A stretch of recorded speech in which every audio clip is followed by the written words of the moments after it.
Check out this manga, Sakamoto Days, also known as John Thick. This series is blowing up and anime fans have been obsessed with it. So why did I fucking hate this series? But now, in 2024, I love it. I'm gonna let you know the exact chapter of this series that made me speedrun the manga because I was hooked. But first, let me tell you why I originally hated it. No spoilers. It was a cold, rainy, random day, early 2023. I heard buzz about a new fancy manga that had been taking the internet by storm. A manga about a fat shopkeeper in Japan, who was also a hitman. I'm sold, let's fucking go. After reading the first 10 to 15 chapters, I did not get the hype. At all. It seemed like a typical comedy manga with the hook being that the main character was a retired hitman trying to live an ordinary life. I originally thought the manga was more episodic, rather than following an overarching storyline, meaning that most chapters were standalone small events occurring in the life of Sakamoto, aka John Thick. Or so I thought. The story was actually a lot deeper than I had expected, but I'll get to that in a moment. Take a look at this! Jesus Christ, that right? And don't get me wrong, I don't mind episodic manga and anime. I love me some Gintama and Psyche K, both very episodic series. But I much prefer being invested in a captivating, long-running story with twists and turns. So I decided to drop the series. Until about a year later. This shit was getting good. Let's just stop and rewind for a moment while I break down the actual plot of Sakamoto Days.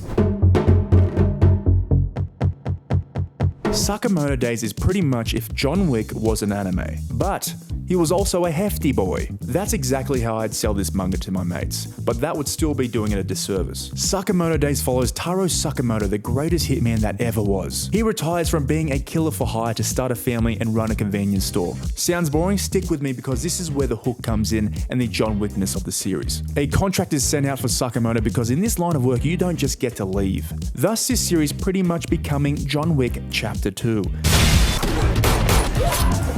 Again, this is early chapter stuff, so no spoilers. Sakamoto gains allies and friends through his failed assassination attempts. And this is where the series gets fun. Slowly throughout the manga, these new characters become mainstays and they're all weird and quirky with some interesting backstories. As this series is a comedy first and foremost. It's a fun, goofy time with a lot of action. Okay, that's pretty much the synopsis. Sounds pretty good, right? But again, I still dropped the manga after reading all of this. Why did I not like it? I like the idea of a comedy hitman series, but I still wasn't invested. Until I realized that this series wasn't actually like John Wick Chapter 2. It was much more like John Wick Chapter 3. Stick with me. Possibly my favorite John Wick film of the franchise. Now let me explain. John Wick Chapter 2 had hundreds of hitmen trying to kill John Wick. That was the appeal of the second film, and that was pretty much the appeal for Sakamoto Days. But in manga form, that just didn't quite do it for me. I needed to be invested in a story. I needed lore. I needed more. John Wick Chapter 3 expands the lore in the universe of the John Wick franchise, exploring the workings of the Continental and the High Table members. This is when things got a lot juicier in the world of John Wick. So after a certain chapter in Sakamoto Days is when I realized that it was more like John Wick Chapter 3. And that's a beautiful thing. Sakamoto Days is setting up a deep and expansive hitman world,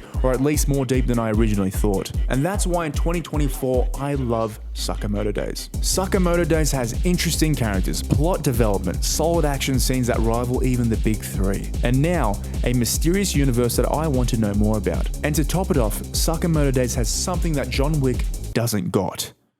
Top-notch comedy.